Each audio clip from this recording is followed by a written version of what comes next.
Hello and welcome to a little Let's Play video. It has been a while. I apologize for sort of dropping off the face of the earth, but I needed to take a step back. Also, wanted a little bit of a break from content creation, and can't say I'm back for good. I'm not going to be probably making a video every single week or something like that, but I do want to slowly ease back into it and start making some more content for you guys when I feel like it, pretty much. And today I feel like it because I am learning a new game, and I figure why not record it and turn it into a video because I really don't see many content creators covering this game. I think I've only seen 2 Let's Plays on it on YouTube, and so I figure why not share it because I'm liking the look of it, and I want to learn the game for when I play with my friends and so it'll speed up the process a little bit. So this is Lasting Tales. This is designed by Mark Latham and published by Blacklist Games, and I will say that also, if you just want to get into the gameplay, I'll put timestamps, of course, below, but for those who don't know, Lasting Tales is currently on Kickstarter. I do have the PDF version of the rulebook that I got off a drive-through RPG. It was about $20, and so I am having a physical version printed, but it's just not done yet, so I'm going to use my laptop for that. Now, the game's currently on Kickstarter because the Kickstarter's done. It's just people are waiting for their stuff to be fulfilled, and apparently they've had a pretty tumultuous Kickstarter. It's published by Blacklist Games, which haven't done a very good job of running it, but that's sort of a sort of a tale as old as time. A publisher not doing well with a board game / tabletop game Kickstarter, and it's unfortunate because looking through the rulebook, I really like the look of the system and sort of what they've done with it. But I believe like the world builders aren't part of the project anymore, and Mark Latham sort of done his job designing the game and getting the rules out there. So the core rulebook, I don't even think we'll get any more updates. I don't think we're going to get any future content from the looks of it, which is unfortunate. But the core rulebook has plenty of content, and due to the nature of the style of game it is easy to sort of create your own content and build upon it. Excuse me. And the reason I wanted to get into this game is because my friends and I have been playing a game called Rangers of Shadowdeep. And this is a solo or cooperative miniature skirmish game. And this is designed by Joseph McCullough, who, if you don't know, designed Frostgrave, which is another really popular miniatures game. However, that one's a little bit more PvPvE. I don't believe there's like full... I don't believe it's like meant to be played cooperatively from the start, whereas Rangers of Shadowdeep is. And my friends and I have really been enjoying Rangers of Shadowdeep. This game, Lasting Tales, and Rangers of Shadowdeep are what are called miniature-agnostic tabletop games, which means that it gives you a rule set and it gives you monsters and stuff like that to use. However, you can use any miniatures in your collection to sort of play the game with, and that's a really cool thing about this game. That's one of the reasons why I really love it, because my friends and I really love Warhammer Kill Team, for example, but obviously with Warhammer you do need very specific models for very specific things, and plus my friends and I just inherently enjoy cooperative games more. So I probably am going to make a video on Rangers of Shadowdeep as well, because I do really like it, and I think it's a great entry point into this style of tabletop game, if you're not familiar with it. And I believe this is actually the first time I've done a tabletop game on the channel, because typically most of my videos are done with more like traditional board games, I guess, which are sort of like one box things. And yeah, I'll probably do a separate video on Rangers. The more that we've played it, though, the more I've felt like I sort of want a little bit more out of my system. Rangers of Shadowdeep, one of the nice things about it is it's super simplistic, super easy to pick up. However, there are some issues that I have with the system due to that simplicity and accessibility, which is definitely not a bad thing. It's not a knock against it. It's just sort of, I like crunchier stuff personally. It's like same thing with D&D. Like D&D is great. I love it, but I prefer a system like Pathfinder, to be honest. I like the crunchier stuff, which I know not everyone is all for. So Lasting Tales plays out fairly similarly to Rangers, where you develop a party of heroes. Lasting Tales is meant for 1 to 5 players, and but you're actually only controlling like one hero, whereas Rangers you actually have like heroes and then companions that you actually control multiple people with. In this game, you can pick up allies and followers though, so you can end up controlling multiple figures on your turn. But you are the world of Lasting Tales is very traditional high fantasy, very D&D like. They have the when you're building out the races, they have like your half orc, your halfling. So on and so forth, your elves, and then classes, they have like your priest or cleric, your paladin, fighter, barbarian. So it's very, very straightforward, very, very easy to pick up. And that's pretty much the setting of the world. And the way these games work is they give you a bunch of different scenarios or missions that are very easy to sort of just create your own story around. Rangers of Shadow Deep, I would say, has a little bit more of an actual story associated with it, whereas Lasting Tales is really meant about you building your own story. It's very emergent storytelling, that style of things. So they'll give you some flavor text for the introduction to the scenario and sort of how to lay out, how to set up the scenario and sort of what the special rules are for it. However, it's very generic where like it's not tied to a story. They do have a campaign in the core rulebook, though, that actually does modify some of the pre-made scenarios and introduces unique ones for a very specific campaign, what are called tales in this game. And it gives you rules into actually building your own campaign that way, which is very, very cool. But that's pretty much it. I'm not going to dive too deep into rules in terms of like all the specifics and sort of how it plays out, because to be honest, I'm still learning the game. I've only read through the rule book. I've still yet to play it, which is sort of why we're here. But I will, of course, talk about how to play the game as we move along, and I'll talk a little bit about sort of the character sheets and sort of stuff like that just right off the bat, so you can sort of follow along, at least have somewhat of an idea of how the game plays and how the system plays. I, of course, might get some things wrong. I apologize, but we're going to see what happens. So I already have my terrain set up here. I am working on building more terrain for this game and other games. I'm not going to take credit for this stuff. Some of the stuff like the big trees and the rocks, for example, I got off Etsy. I just don't have the time nor the patience or the skill to build stuff like that. However, I went to the craft store, got some really, really nice trees and added some bushes. And I did find some grass sheets at the craft store that I was sort of laid out on poster board. And this is a 3x3 mat, which is what every mission in Lasting Tales uses. But of course, the nice thing about these games is you can really play on whatever surface you want to and however big of play size that you have available to you. So I'm really happy with it. Of course, it is very janky the way I have it set up here, but we're sort of gonna build upon it and sort of perfect it as it goes. But I'm really happy with it, and just this, even just some simple terrain like this just adds so much to the experience, because my friends and I were actually before playing just on my red mat here with some unpainted terrain that I had for Warhammer Kill Team and stuff like that. And so it definitely adds more having an actual sort of forest area for an actual forest mission. And the mission that we're playing today is called Bad Medicine. Essentially, we're going to be searching for a medicinal herb, a rare medicinal herb. However, we've, of course, come across some enemies that have beat us to the punch. And how the mission's going to work is it's going to last 8 rounds, and so the mission's going to end regardless of whether we've completed the objective or not after 8 rounds. However, if we are out of action at the end of a round, or the enemies are out of action at the end of a round, those are other ways that can end the mission prematurely.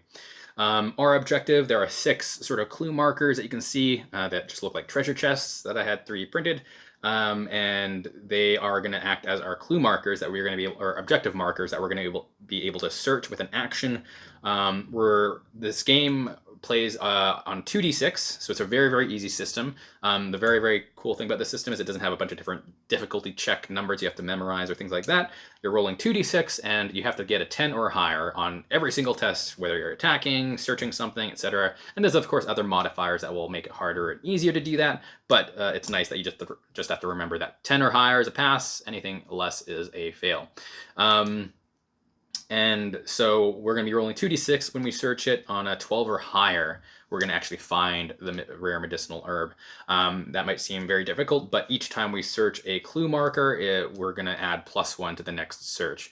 And if we happen to get to the very last clue objective marker and we haven't found it yet, we are going to automatically succeed. So yeah, that is going to be sort of the setup. I'm not going to go over all the different special rules in here. I might gloss over them if they appear, but the way that you set up scenarios as well for enemies is also miniature agnostic, which is very, very nice. So not only are your heroes, you can use whatever figurines that you have, but you can even do the same with enemies. You can even see over here, I have some Kroot for my Warhammer Kill team. So obviously in high fantasy, they don't have guns, but these models do. One of them does have an actual bow. But those are my Warhammer Kill team miniatures, but they're going to represent the Gnoll archers that I've chosen, as well as these are Gnoll Ravagers, which I actually do have some Gnolls on hand, which is nice that we have played with from Rangers of Shadowdeep. And the nice thing about this game is the back of the book has a really, really big bestiary that covers a wide range of enemies for all the different settings that you might come across in Lasting Tales. And so, from beasts to demons to humans, etc., etc. And so you actually get to customize what adversary force you're going up against in this game. So again, sort of going along with building your own story, or really just using whatever miniatures you have on hand. The way that works is we have 3 level 1 heroes. I have Bobby, who's our human half-orc barbarian. I have Robbie, who is our paladin dwarf. And I have Tommy, who is my human wizard. And so you take the total levels of the party, the hero party. So we have 3 level 1s, so our total level is 3. And for the adversary force, you have to, in the bestiary, it gives you a level associated with how many models are equivalent to that. So, for example, 5 Gnoll Ravagers is equal to 2 levels worth of hero party levels. And 3 Gnoll Archers is equal to 1. So in total, that equals the 3 hero party levels we need to fulfill to build out our adversary force. And you can choose as well to use up to 50% of that to make to put elite minions in if you want to. For this mission specifically, we do have an elite off to the side called the Gnoll Packmaster. And this guy is in here just because of the mission that we're playing. It brings in what is called the Lurker special rule. And so it essentially represents a chance of some big baddie coming across the game in mid-fight and ruining our plans. So essentially at the start of every adversary phase, there's 3 phases in the game: hero, adversary phase, and recovery phase. At the start of the adversary phase, we'll roll a d6 on a 1. An unexpected event typically will occur, but the first time that happens, the Lurker will actually spawn instead. So that is sort of the setup of the game. That's sort of basically how you set up the enemies and adversaries. It of course gives you directions as well to sort of where to place them. We've had to place one group by a special objective marker, and the archers I decided to just throw in the back. They're just sort of covering the backside. This dead horse and carriage is just sort of for theme and thematics. Just building a mini story in my head, maybe it's like a merchant carriage that was in the middle of the woods camping, and the gnolls sort of got and chased the merchant out and sort of left the carriage behind. Just some extra pieces of terrain. All right, and as for our character sheets, I'll go over sort of the stats and how some of these things work there, just so you can follow along. I'll throw up a picture of one of the character sheets on screen so you can follow along too. So of course we have our race and class. When you do create your characters, they do provide different bonus stats and things like that. I'm not, of course, not going to go into all that stuff. Maybe I'll make a separate video once I have the physical core rulebook, but that's going to be it for that. Characteristics are on the left side. Those are simply your attributes for the game, and these are going to be all the different modifiers you apply to associated tests. So MEL is melee. That's going to be what you roll to hit. So you're rolling 2d6 and adding the melee stat. RNG is range. So it's just the same thing, but for ranged attacks.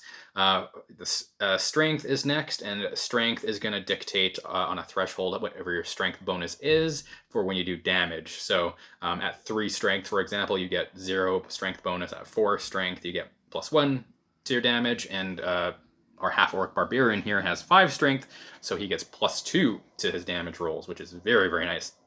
And of course, there are other tests that you can do related to strength, and that's the same. That goes for all of these. They have multiple uses. Agility is going to be, of course, for random agility tests, but it's also used for like disengaging, for example, where you actually do have to roll an agility test to see if you potentially get an exposed condition applied to you, which will make you take more damage. Defense is next, and that's going to, just like strength, it's going to dictate your resistance based on a threshold. So at 3 defense, you have 1 resistance, 4 strength, or 4 defense, you have 2, so on and so forth. And resistance is just a flat amount of damage it's reduced by when you get attacked. Intelligence is going to be used for spell casting and possibly searching chests or certain objectives. Intelligence, got to roll 2d6 to cast a spell to make sure it doesn't go to make sure it goes off. And then last but not least is willpower. Same thing, but for faith-based caster, which is the priest, I believe, in this game. So wizard uses intelligence to cast their spells. Priest uses willpower. There are some other secondary stats too. We've already talked about strength and resistance, but strikes is just how many times you can attack during one attack action, and that'll just go up at certain milestones when your character levels. And then armor dice is dependent on how many what type of armor you have. For every armor dice you have, you roll that when you get attacked, and if you get a 5 or 6 for each one, that adds to your resistance for that attack. Our barbarian here does not have any armor though. To the right of that, you can see this fate points. That's an inherent reroll mechanic in the game. You randomly roll for how much fate and health you have when you create your character. Now, our barbarian here only unfortunately rolled a 1, so it's D3 plus 1, so he only has 2. But there's other uses for it. Some special abilities that you get when you level up will utilize fate. It is also a revive mechanic, which is really, really cool. So typically these types of games are pretty lethal. This one's no exception. You can potentially get a lot of damage, and if you have against the tougher enemies, you could potentially get one-shotted. So at the end of at the start of the recovery phase, you can actually spend a fate to come back with D6 health. So it's very, very cool. So it provides a sort of unique balance of, do I use fate to reroll, so a really important attack or defense, or do I use it for a special ability that might change the tide of the game, or do I save it for just in case I happen to go down in the middle of a fight?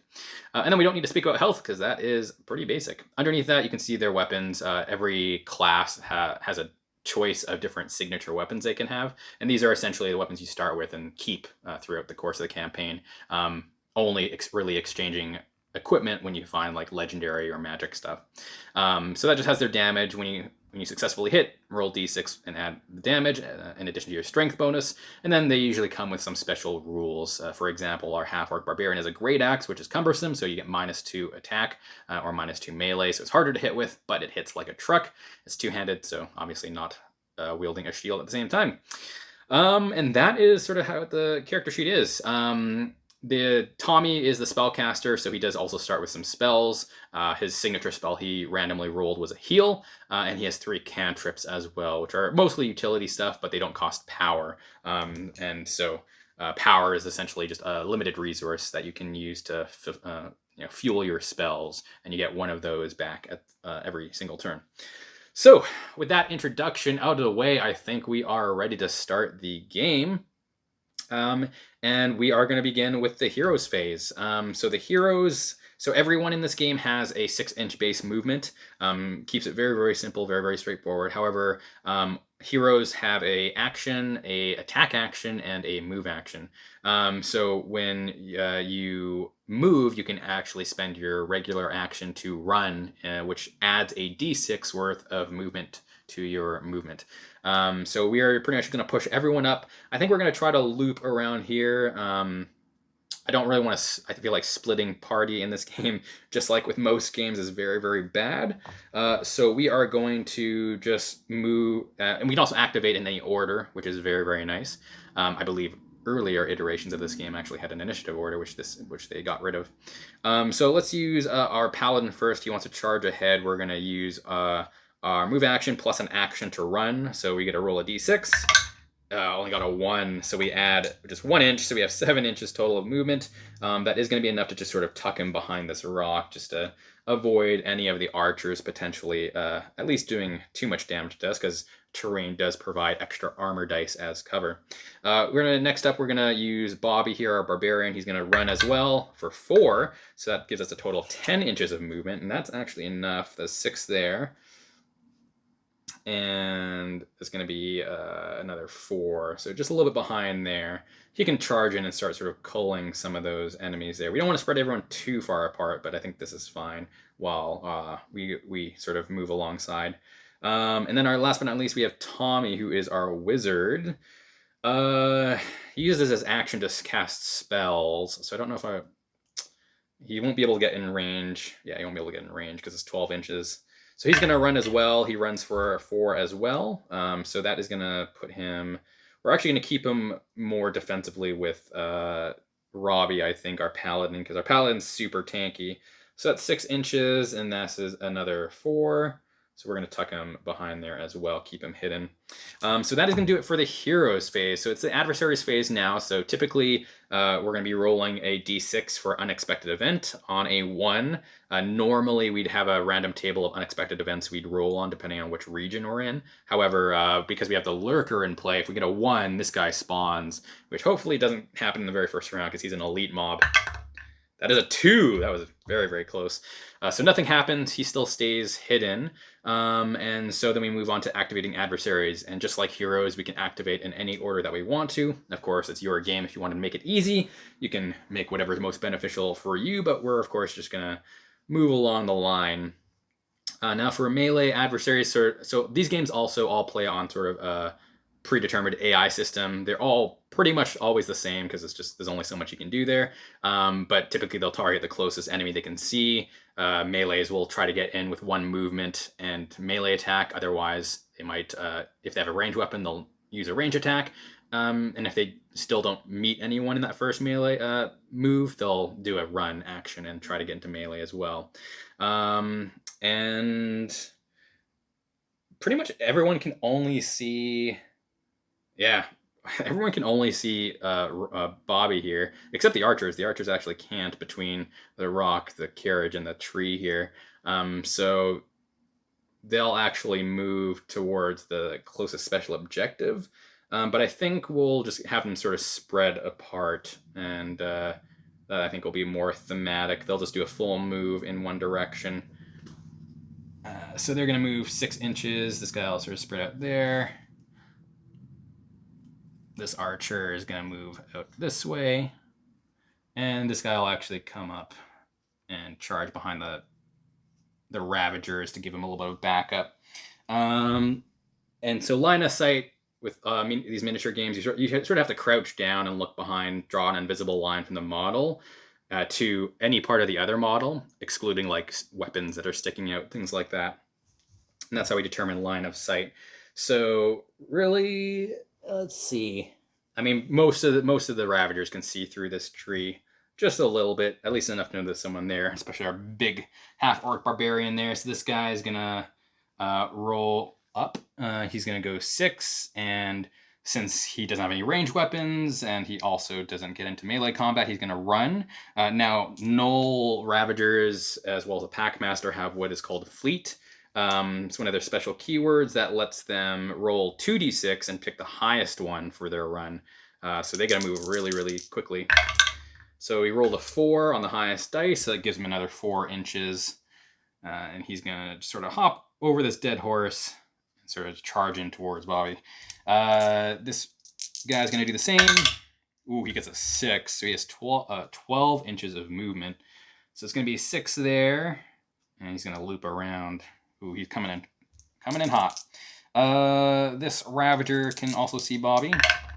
He gets double 5s, so he's 11 inches total. I'm rolling very, very well for these guys. So it's going to be 6 inches, and we'll say this is going to be 5. Can that guy see? Yeah, this guy can see a little bit, just a little bit. Ooh, double 6s on the dice. Yikes. All right. Bobby might be in some trouble here. He might have to have Robbie come back and provide some backup. And this is low enough. This part of the horse is low enough where he can just sort of hop over and charge 6 inches, 12 inches total, and get there. Now, this one cannot see anyone. So he's going to sort of move just to the closest special objective marker, I think, which is going to be behind him. And he's just going to sort of protect stuff. Oh wait, no, there's one right there. I forgot there's one. Run. He's already touching one, so he's just gonna actually guard that and just sort of stay there.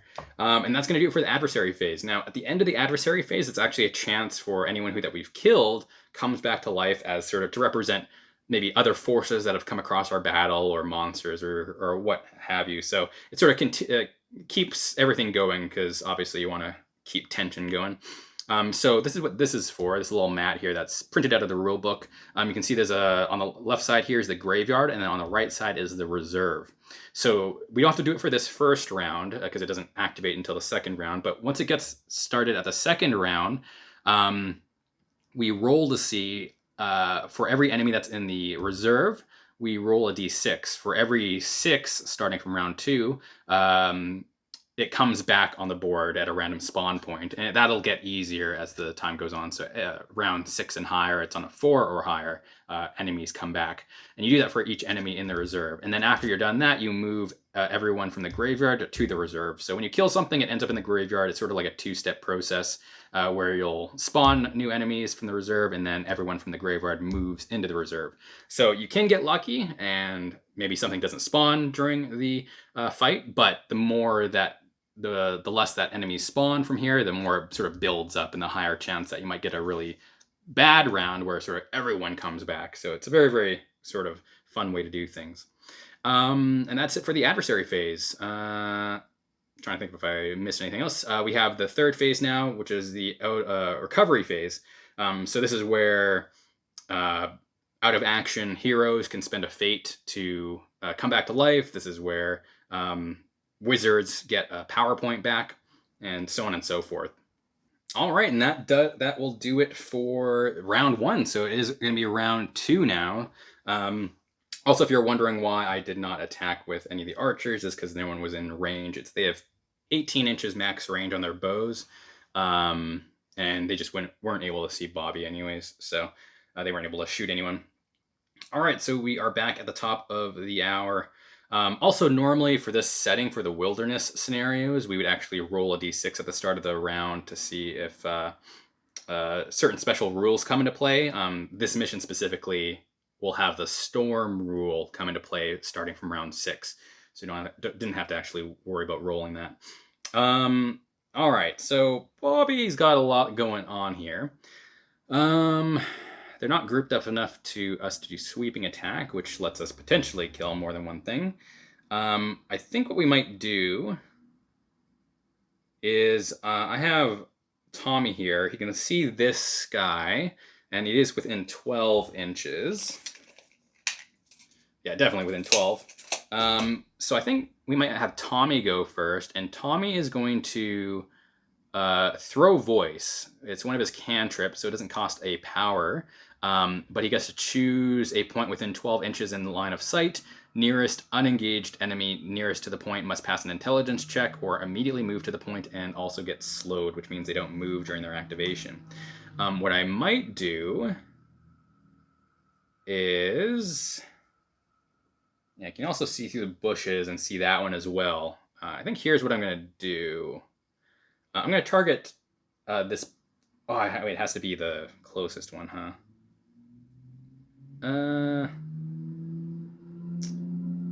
I think we might just try to split their forces to make it a little bit easier for Bobby. So I think we're going to actually move Tommy first. This is going to put him in sight of archers, but he's still behind some good cover, so he's going to get some armor dice. We're going to choose this point. Well, actually, do we need a move? No, I don't think so. Well, we actually know. We still want to move. We still want to get close to our objectives. But we'll actually... I was going to choose a point here, but I think we will... Yeah, let's actually still choose a point here. So... Point within 12 inches, we're going to choose this point right here. The Knoll has to make an intelligence check, and their intelligence is 3. So they're going to roll and have to get a 7 or higher. They get a 3, so they actually fail, so they do not pass. So they have to move immediately to the point, and they also have slow applied. So slow essentially means they just don't move for an activation. So I could actually leave that melee person there. So yeah, we don't have to worry about him. Unless I want to attack with Robbie, because this is, I don't really want to put him out in the open yet, though. Yeah, I think we'll hold off for now. I think we actually maybe make these guys chase us. So I think we'll just actually have, maybe we'll clear them out, but we'll actually make these guys go around the tree. Yeah, so this is 6 inches, so I think we'll have Bobby go. And Bobby's going to just run into this guy. And he still has his action left. So now you can't attack and then use like a run action after. You have to spend your action during a movement to run, so we can't split our movement here. But I think what I'm going to do is I'm going to spend my action to do a precise strike, which is one of the combat options we can do in melee, which gives us advantage. So instead of just rolling 2 dice, we roll 3 dice and discard the lowest. In addition to that, whenever we attack, we always roll a different colored dice to represent the critical dice. So if we get a 6 on the critical dice and pass the test, it's a mighty blow, so we get to add an extra d6 damage. However, if we get a 1 and we fail, that's a critical fail, and that will fumble, which means we end our activation immediately, and but we do get a focused condition after that. So it gives us advantage on our next roll. So even a critical fail actually ends up potentially being good later on. But we are going to attack this guy with a precise strike. So our barbarian here has a +4 melee, however a -2 from the great axe. So we had a +2, need an 8 or higher to pass. That is a 6. We had to discard the lowest, which is a 1. So we have a 6 total and just a 2 on the critical dice, so no critical, but we do successfully hit.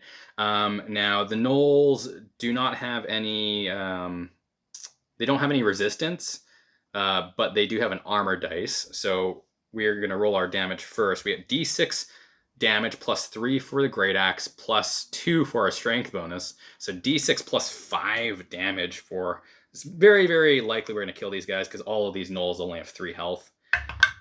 So yeah, it's going to be 4 + 5 is going to be 9 damage total. They only have 3 health. Even with the armor dice roll, even if they reduce that damage by 1, which they didn't anyways, they would be dead. So this guy is going to die. He's going to go to the graveyard. And each enemy also has a certain amount of experience they give you by the end of the round for each one you've killed. But I'm not, this is just a one-off thing, so I'm not going to keep track of that because I'm not going to worry about, this isn't a campaign or anything like that.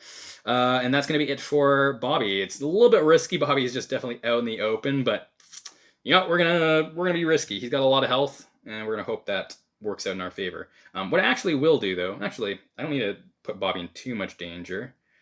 Am I worried more about the Gnoll Ravagers or the Archers?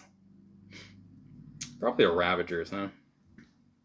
This is low enough for us to climb over with Robbie. But I think we're just going to put Robbie in front because he's our paladin and he can sort of be quite a bit tankier. Yeah, the Ravagers are still closer, but at least the Archers will target Robbie then. But what I might do is I'm going to, because Robbie still has his action left, I'm going to use one of our actions called Taunt. And taunting allows us to choose an enemy within 12 inches. And essentially they'll have to target Robbie instead of their preferred target, which would normally be Bobby because he's closer. So we'll actually choose this guy. Yeah, he's within 12 easily, so he'll be taunted. So he'll attack Robbie at the start of his turn. And I think, who's closer? That's like 9 inches.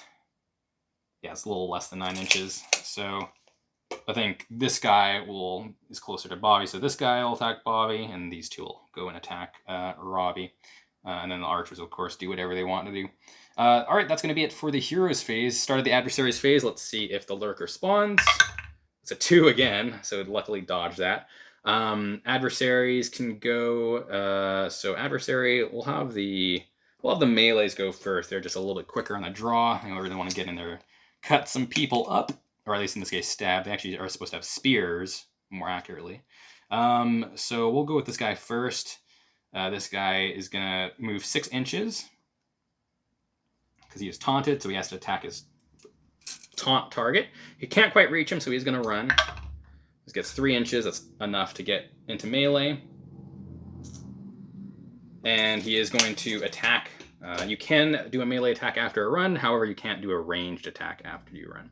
So, simple process, same thing as us. The only thing is that, unless otherwise specified, enemies don't roll a critical dice. They actually have a keyword which will indicate if they have to roll a critical dice, which is very, very nice for us. So, we got a Knoll Spear. They get +3 melee, so we got a 7 or higher.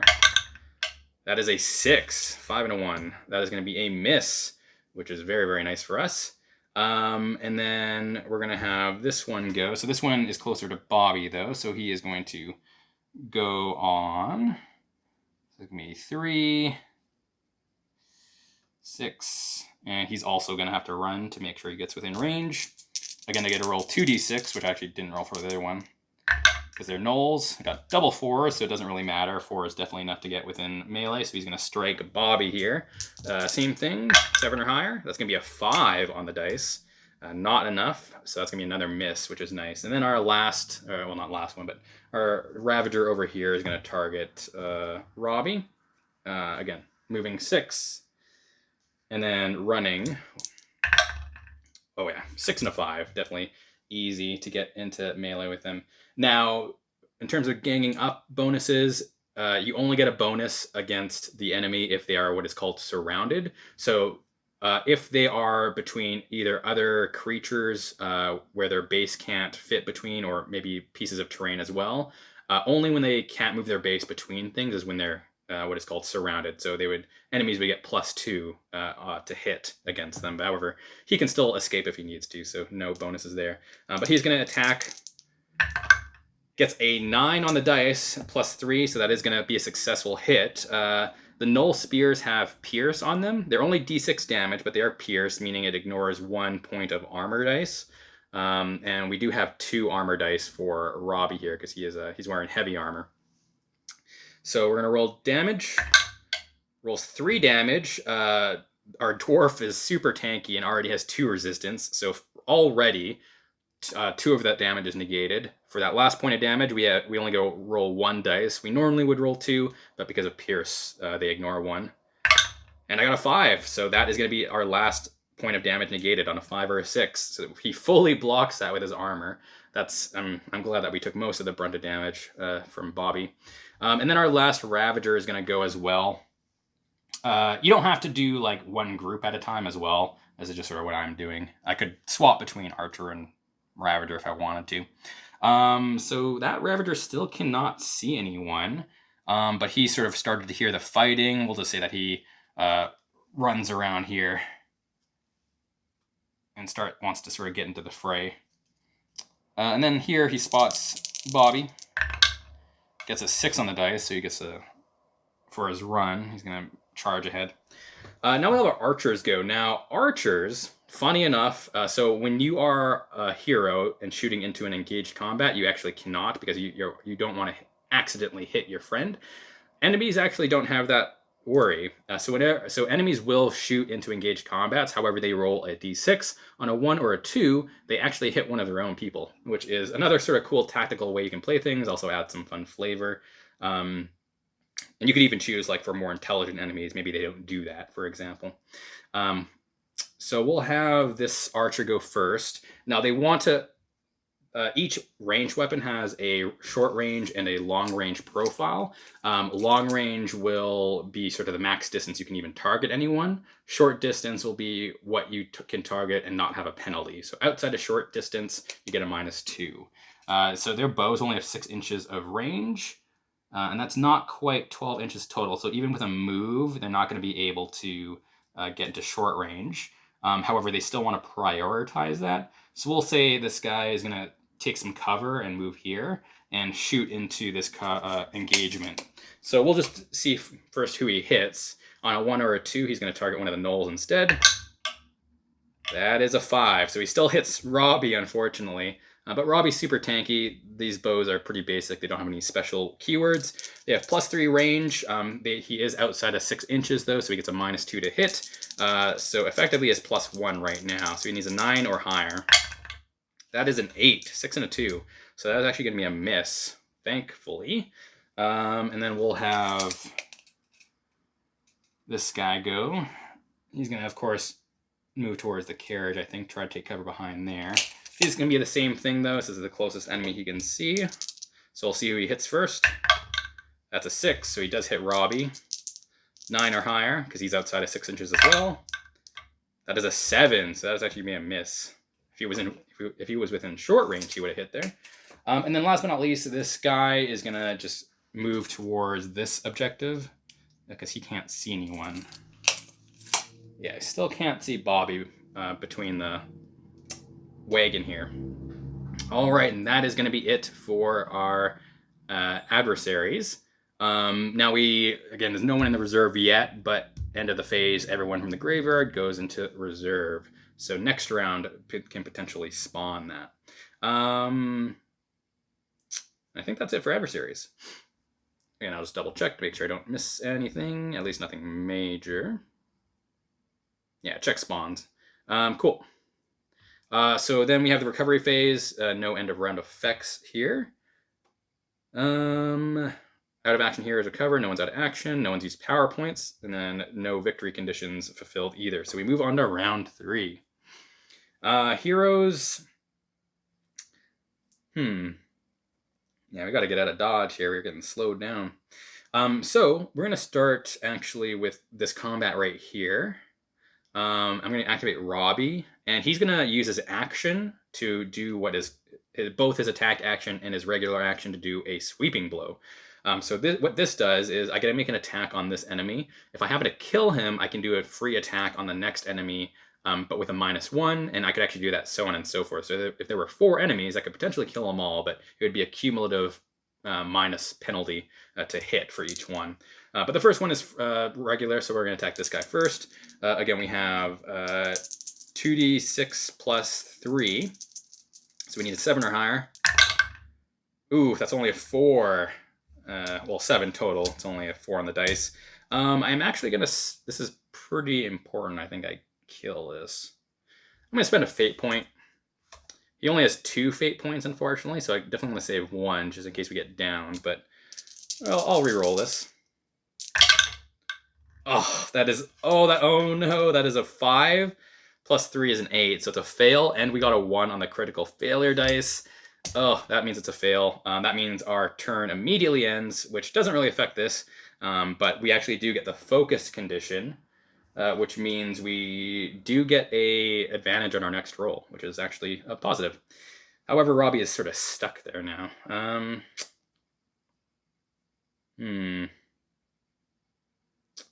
think we'll probably have Tommy go. Tommy, I think, is going to try and scout ahead. I don't want Tommy to get too much in danger because he's very squishy. He's only got 7 health and no armor dice. But I do want to keep him behind terrain cover if possible. He's going to do a regular move. It's enough to get behind this terrain and just be hidden for the most part. I'm actually spend his action to do a hide check. So I could actually go stealth here. That means anyone, as long as I'm obscured, meaning like partly behind cover, even if an enemy can draw a line of sight to part of me, I'm considered blocked. So all the archers actually wouldn't be able to target me, which is very, very nice. So yeah, let's actually do that. I do have to make an agility test, I believe, which he's all right. He's got 3 agility, baseline. Yeah, so we have 3 plus 3. We need a 7 on the dice. Oh, that's a 5. I'm going to re-roll that because... Tommy's got a lot of fate. He's got 4 fate total. So I'm going to re-roll that. There it is. That's an 8 on the dice. Plus 3. That's going to be 11. That's going to pass. So he's going to be hidden, which is very, very nice. Little high token there. And that's going to be his turn. We're going to have Bobby go and bash this guy's face in. And I think I want to save my action in case I kill him, and then I can run. So we're just going to do a regular attack. Again, we get effectively +1 because you have a -2 for our Great Axe. Or effectively +2, sorry. So we need an 8 on the dice. Oh, that's a 7. Do I spend a fate? I don't think we're in a super big rush at the moment. We'll hold off, I think. What other actions I can take? Yeah, most of the stuff calls for being unengaged. So unfortunately, that's going to be a miss. This great axe is hard to hit with. And then we're going to move on to adversaries. So we'll roll for unexpected event. That is a 2. Wow, we rolled triple 2s on that event. At least it's not a 1. So I'm happy. So no lurker does not spawn. We're going to have... we'll have the melee guys go first. Again, it would be more tactically advantageous to have the rangers go first, because they might end up shooting one of their own guys, but still, we'll keep going with what we were doing before. So we'll have this guy go first, attack Bobby. +3, 7 or higher. It's going to be a 4 on the dice. That's going to be a fail. It's going to be 7 total. We'll have this guy go and attack Robbie. It's going to be a 5, +3 is 8, fail. And the other guy go. 7, that's going to be exactly what they need. It's going to be 10 total.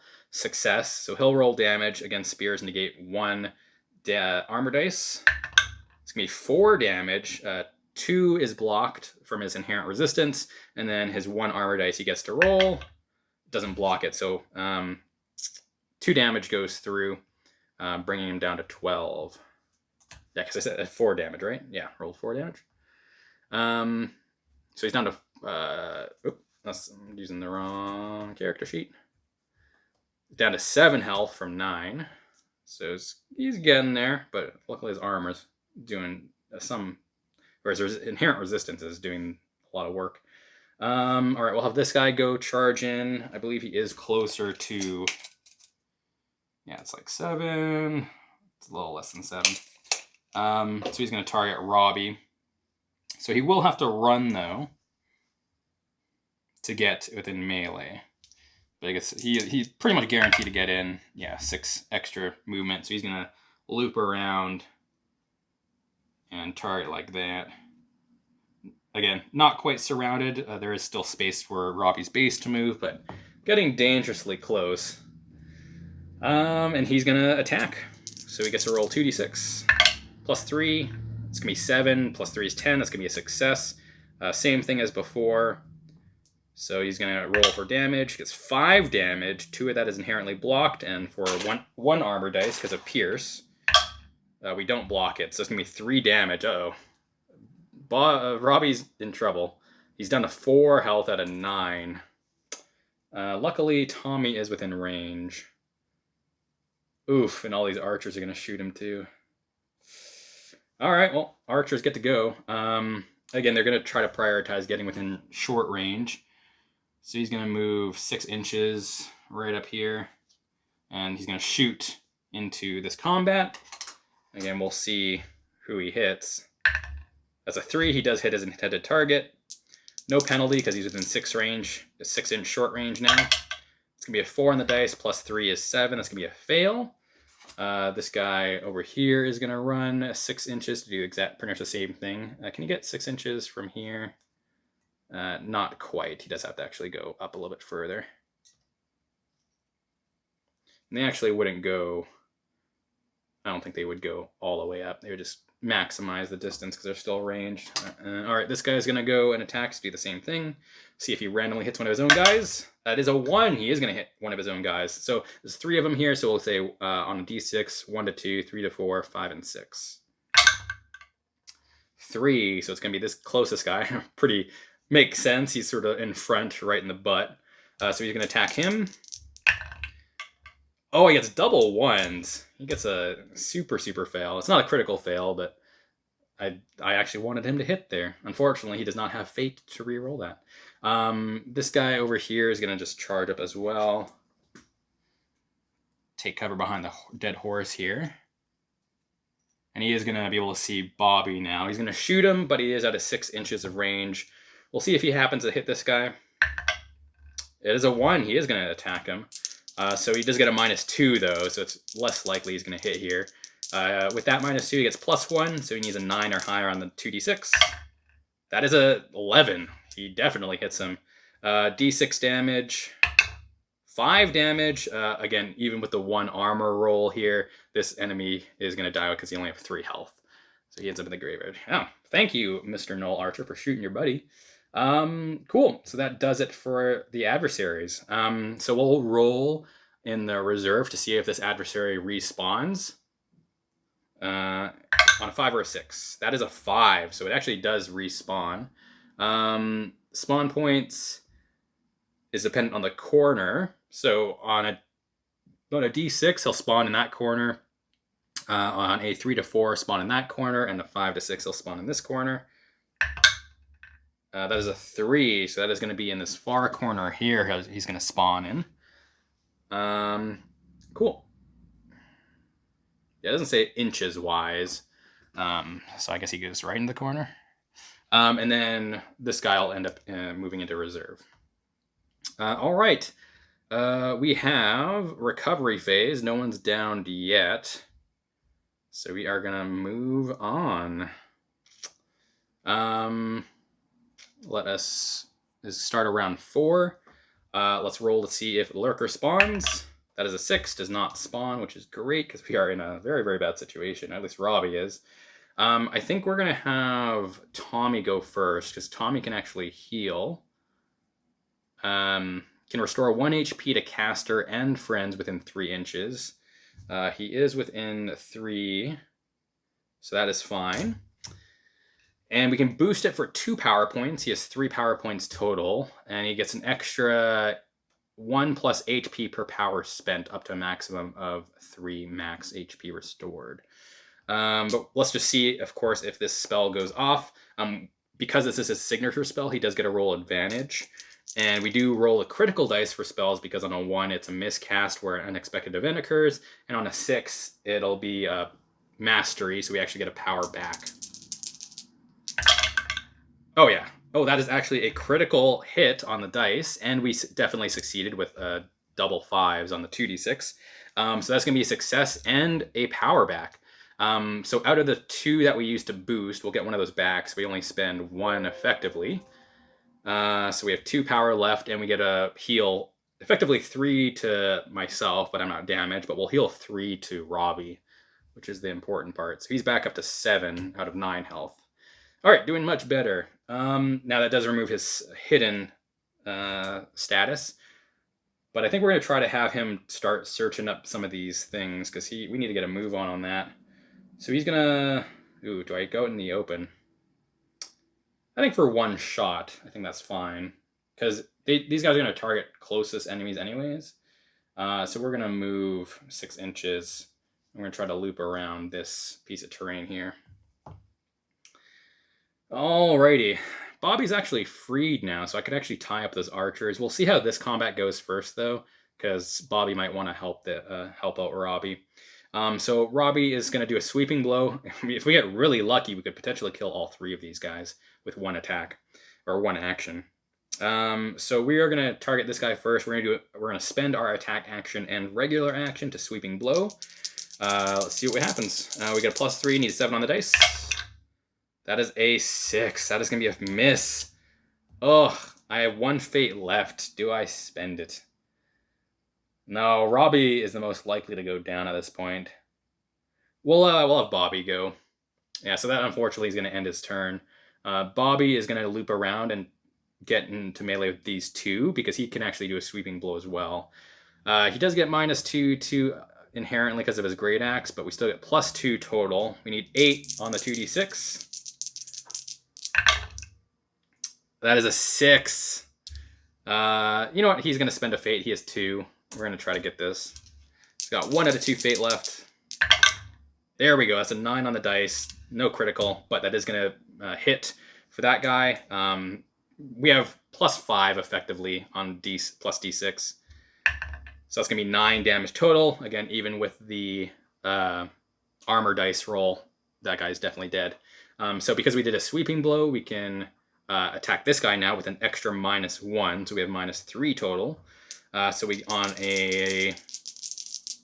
+1 on a 9 or higher at a 2d6. Oh, it's a 6. That's going to be a miss. But that's okay. We still eliminated 1. Better than none. Plus, he's closer than Robbie now, so he'll actually take more of the brunt of damage because he's got a lot of health. All right, so the adversaries go. So we'll roll for the lurker. As a 6, no lurker spawn. Adversaries will go first. We'll have, of course, we'll just do the same thing as we were doing before. We'll get this guy out of the way though. So he's going to move 6 inches, and then he's going to run for 2d6. He gets to choose the 2, so he gets another 2 inches. So just up there. Yeah, that's it for that guy. We'll have this melee guy go attack Robbie. He needs a 7 or higher. That is a 7. That is going to be a hit for 5 damage. Man, Robbie is getting tanked. 2 gets negated down to 3, and for 1 armor dice, don't get it. So we take 3 damage. Robbie's back down to 4. Effectively negating that heal that we had, but hey, it's better than him being at 1. We're going to have this guy go. We'll have him, we'll make it harder for myself. We'll say these gnolls are smart enough to know that Robbie's injured, so they're going to go for the injured one. So same thing. That is a 7 on the dice. That's going to be a hit. It's going to be 3 damage. So actually 2 of that is negated. So that's 1 armor dice roll that we have left over. We don't get it, but that's only 1 damage. So finally got a decent damage roll for us. And that's going to be it for that. So that melee's done. This archer... actually, since he's out in the open and he's... Oh, is he not? He's not within 6, though. Okay, so he probably wouldn't target him. He is going to target Bobby, though. We'll see if he accidentally hits this guy. All right, sorry about that. I had my camera only has a 30-minute recording time, and I lost track of it. So I don't know exactly when it cut off. But we are just ended the adversary phase. We had a new enemy spawn from the reserve down in this corner, cutting off our wizard friend here, which is not great. And then this guy will end up going to the reserve. That does it for adversary phase. Recovery phase, don't have to worry about anything. And then we go on to round 5. So we're actually not doing great because we only have 3 rounds left. And I haven't searched a damn thing. This is really, really tough. A lot tougher than I thought it was going to be. But we did get super congested here, missing a lot of attack rolls that we needed. So I think we're going to start up a new phase. Hero phase is going to go. And also next phase, Storm is going to start to happen. So we're going to have Tommy go first. Tommy is going to cast a cantrip on this guy called Slip. He needs to pass an agility test or he'll be slowed, meaning he can't move for a turn. So we'll cast that. Yeah, the agility's 3. So they need a 7 or higher to negate this. That's going to be a 4. He fails. Very, very nice. So he's going to be slowed. So he doesn't move for his action. So it does spend our action, but we are going to be able to move. So I think we're going to go around this tree 3 inches and can't quite get within touching with that. But we're getting close enough to search it next round. Maybe we'll get lucky and roll double 6s and that'll be it. All right, let's activate Robbie next. We're going to try another sweeping attack. So we're going to attack this guy first because he might free up Bobby. So +3, we need 7 on the dice. That is a 9. No critical, but that is going to be a successful hit on this guy. It's going to be d6 plus 2 damage. 4 plus 2 is 6 damage. Even with the 1 armor roll, they only have 3 health. This guy's going to die. And because we did a sweeping attack, we can attack this guy to -1. So we have to get a 8 or higher on the dice. Oh, it's a 7. That's going to be a fail if it wasn't for that -1. But we did free up Bobby, though. Bobby is going to run up. And I can't engage both these guys, unfortunately, but we'll engage the guy closest to our wizard friend. Because he'll still draw the fire from this guy, too. So we're going to run and attack this guy. We didn't have to spend an action to run, so I am going to do a precise strike, so we get a roll advantage on this. Oh, I actually should have had advantage on with Robbie. Whoops, that's okay. Get rid of the 1. That's going to be a successful hit with an 8 plus 2. Just barely. So that's going to be d6 plus 5 damage. That's going to be 5 plus 5 is 10 damage. Definitely dead, again, even with an armor roll. And that's going to be it for his turn. So then the adversaries go. Let's roll for the lurker. That's going to be a 5 on the dice. That's going to be no lurker spawn. We're getting really lucky with the lurker not spawning right now. And then we have the adversaries go. So we'll have this guy activate. He's just going to get rid of his slow token. He doesn't do anything because he has no ranged attacks. We'll have this guy attack Robbie. 7 or higher on the dice, gets a 4. That's going to be a miss. This guy is going to attack Bobby out in the open, within 6 inches, so no penalty. 3 on the dice, plus 3 is 6. That's going to be a fail. And we'll have this guy. He can actually... Yeah, you can see a little bit of Bobby, but I think he's closer. It's going to be 7 inches. Yeah, it's like 8 inches. It's going to be closer to Robbie. So he's going to see if he shoots his friend. It's going to be a 3. He does not, which is not good for Robbie. Robbie's not doing so hot. That's going to be 11 on the dice. That's going to be a definite hit with 5 damage. Now, their bows don't have piercing, so we got to roll all of our armor dice. 2 of that 5 is negated down to 3. And we got to roll 2 armor dice. And we get 1 of them successful. So it blocks another damage. So bringing it down to 2 damage total. Whew! He's down to 1. Yikes. That is not good, not good. We'll have this guy, of course, go. He's just going to charge in. He's going to be closer to Bobby. So we'll start moving towards there. He's going to run for an extra 4 inches. Just tucked in right there. All right. All right. Now, end of the adversary phase. We're going to roll for people in reserve on a 5 or higher. That's a 6. He spawns. Where does he spawn?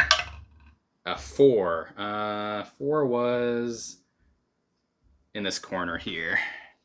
So luckily really far away, but still. And then these guys will move into... Oof. This is getting dicey. All right, recovery phase. We're going to recover nothing, so we just move on to round 6. So now the storm is in effect, and it lasts for the rest of the adventure. What that means is, let me just double check what storm does. Ranged attacks suffer a -2 penalty to the attack roll. It's actually good for us. If the member of the party rolls a 1 for their run distance, they slip. Complete the move, but they must spend a fate point or suffer the slow condition. Any model with a burning condition gains advantage to the agility test to remove it. All right, well, that actually overall works in our favor. Just because we don't have any ranged attacks, so the archers are actually going to be harder to hit us. All right, it is going to be our turn. Oof. Well, let's do a move. Let's search this and see what happens. Roll a 2d6, and on a 12 or higher, meaning double 6s, we get to find the herb. Double 2s, all right. So that one's gone, but we do get a +1 to our next search roll. And that's going to be it for Tommy's turn. Oof, I can't leave Robbie behind. Robbie is going to attack this guy. Gets a 7 on the dice, +3 is going to be 10. We did get a 1 on the critical dice, but luckily we didn't fail, so that's good. So d6 +2 damage. 6 on the dice, 8 damage total, even with the armor roll. That is going to be a dead null. So we still have our move, which is good. So I'm going to actually move...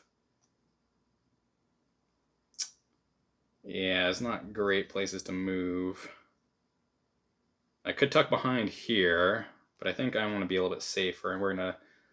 6 inches is enough to get behind here. We're going to tuck in just behind the terrain there.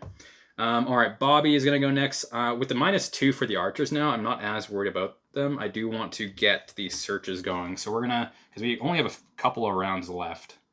So we're going to do a move, and we're going to search this one as well. We get a +1. Yeah, +1.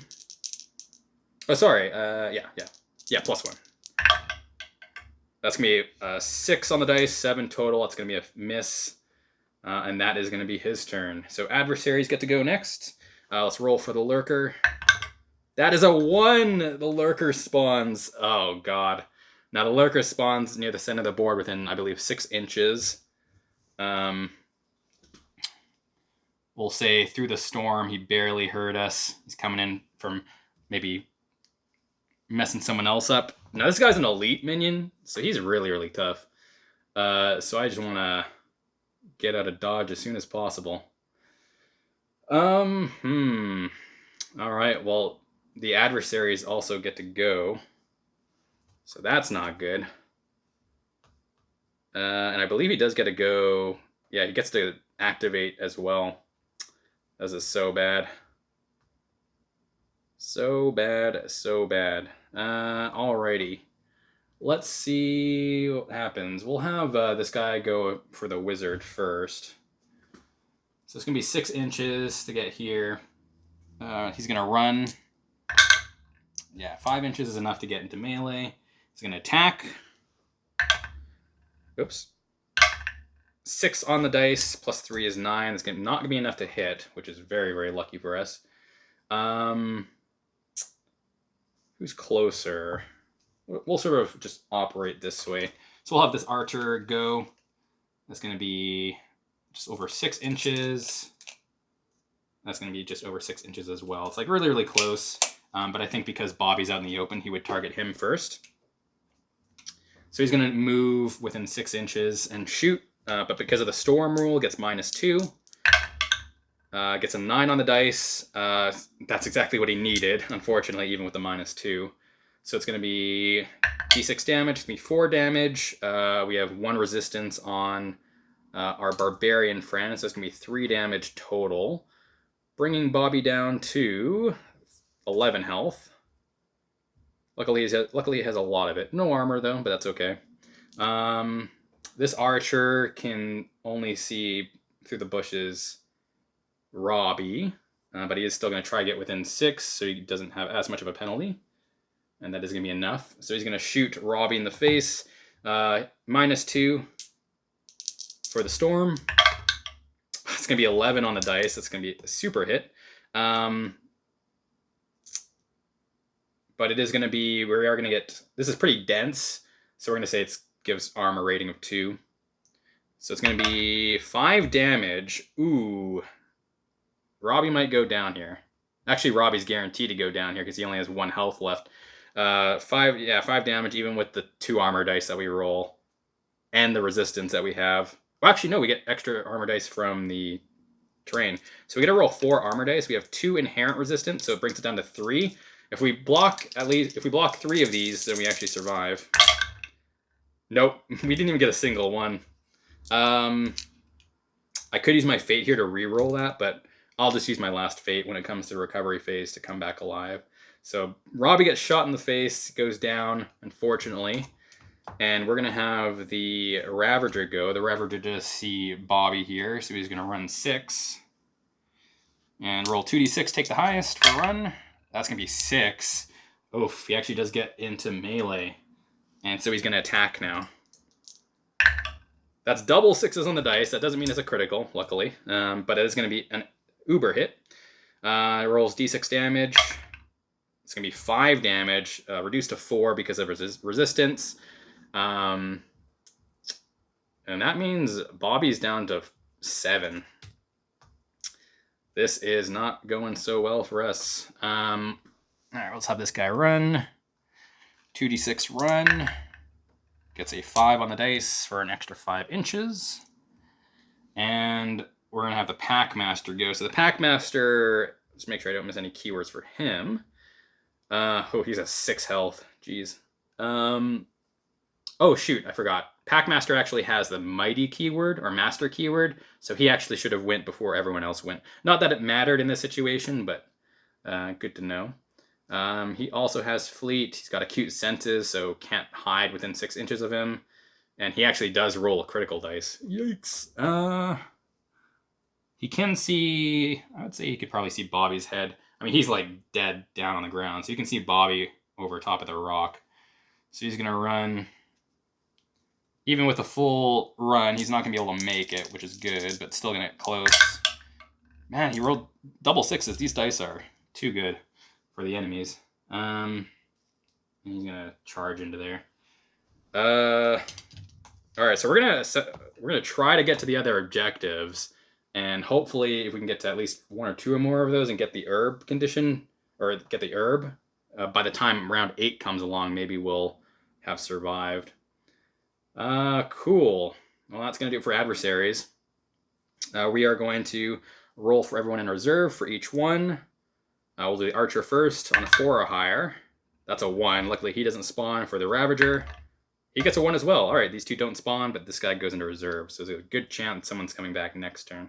And then with the recovery phase, I'm going to spend our last fate point with Robbie to come back into action with D6 health.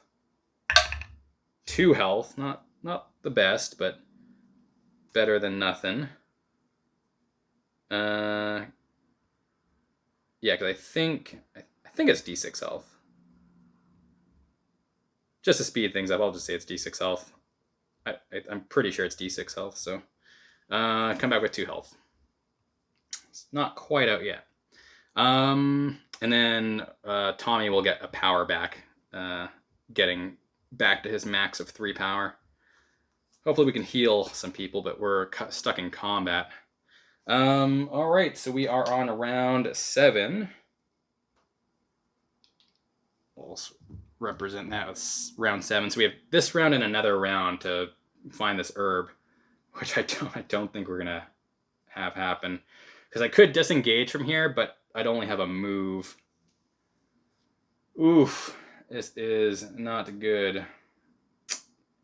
I mean, let's try and clear out some of these enemies, I guess. I'm gonna sacrifice Robbie, I think. We're gonna run into this combat, because if I can free Bobby up, Bobby can at least hopefully get to the objective marker next turn. It's either that or I try to free him up, but Bobby's closer, so it's a little bit easier. So 6 inches, we'll do a run. That's a 6 for 6 inches, so we can actually loop around. We have enough movement to loop around. And we'll do a melee attack against him. That's a 5. That's unfortunately going to be a miss. Not a critical miss, though, luckily. Oof. All right. Bobby is going to go. Yeah, Bobby will attack. I was going to say we could just disengage, but we'd have to make an agility test anyways. That is going to be an 8. That's exactly what we need with a +2 for a 10. It's going to be a success. D6 plus 5 damage. It's going to be 7 damage total. Even with the armor roll, that is going to be dead. And then we're going to use our move action to get the hell out of dodge. All right, so next turn we can definitely at least search that one last container. I don't know if that'll be enough, though. We'll have Tommy go here. We're going to try to attack. We do not have a good attack weapon, though. We have a staff. A staff is not the best. Oh, I forgot about special abilities. Whoops. Our paladin has a sworn defender, so he gains 1 resistance for a round. I'll actually, on his turn, I'll use that. So, oh wait, no. When he aids an ally, it gives them +1 resistance. All right.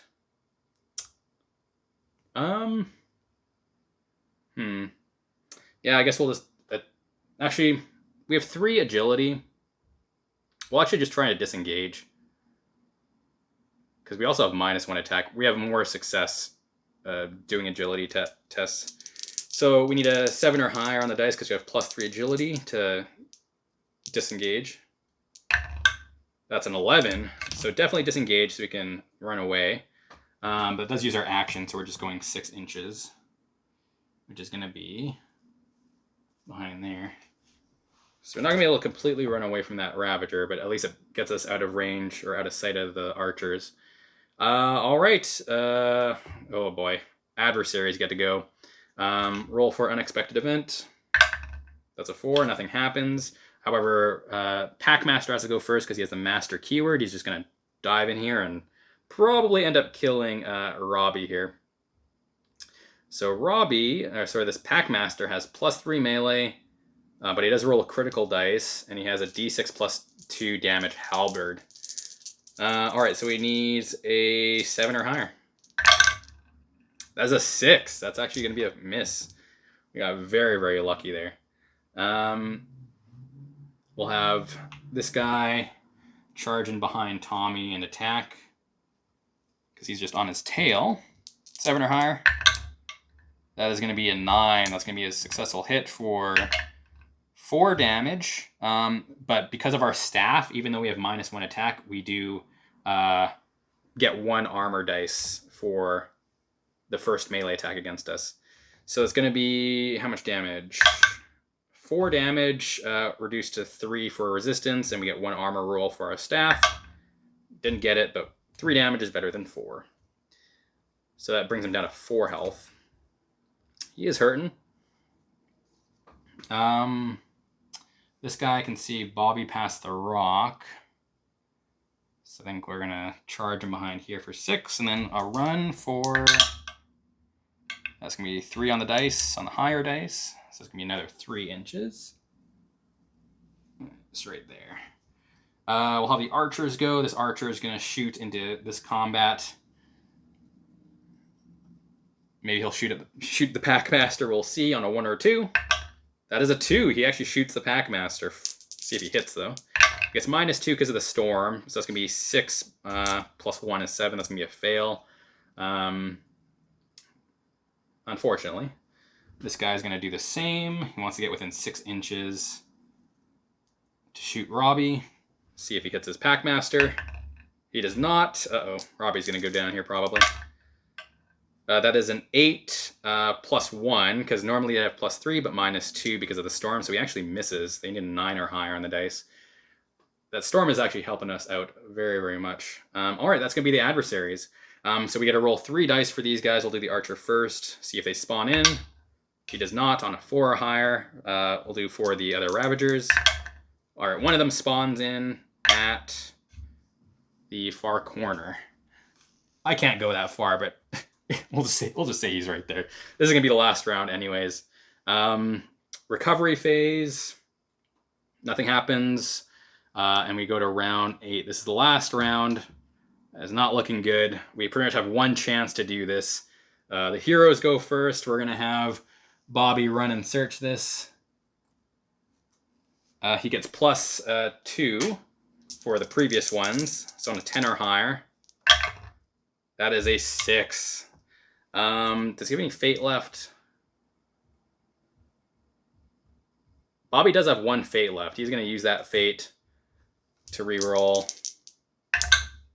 Come on. That's a 4. That's going to be a miss. Yeah, unfortunately, we're not going to be able to find this herb, I'm pretty sure, in time.